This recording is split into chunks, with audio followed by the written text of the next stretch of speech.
Miko Williams. Welcome to my DIY channel. Subscribe by hitting the subscribe button. Don't forget to hit the bell, which will give you the notification when I upload my new videos. Here are the wool yarn that I actually bought from Walmart, and I actually bought 6 of them to complete this chunky fishnet chain link blanket of mine, which I'm really excited to do. I decided to go with a different pattern, like in between. So this is what I'm starting out with, and it's coming along. I noticed the bigger, the wider the loops, the looser, the tighter, the smaller the loops, the tighter the blanket would be. So I went big, just to have more of a fishnet type of look to the chain link instead of an actual chain link, which you see a lot.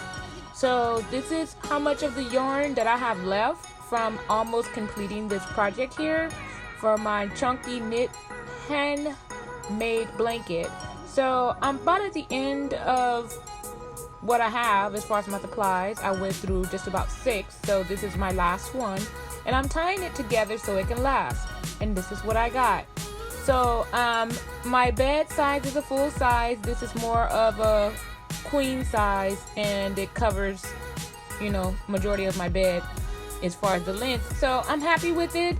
I decided to choose something a little different, and I'm loving it, and came out like this. So check it out. Yep. I'm loving it. So I'm happy. I'm sleeping in it tonight. It's really fluffy, very soft, it's very soothing, it's very light, and even though my links are super big, no, my feet don't go through them. They can, but they don't.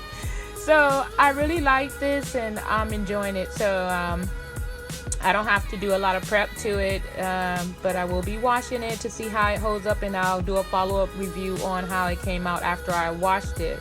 So yeah, it's really awesome to do your own chunky hand knit blanket. So this is me sitting on my bed, which looks a hot mess right about now, but I'm loving it, and it's soft. And I want to say thank you guys for watching on Miko Williams, and subscribe. Bye.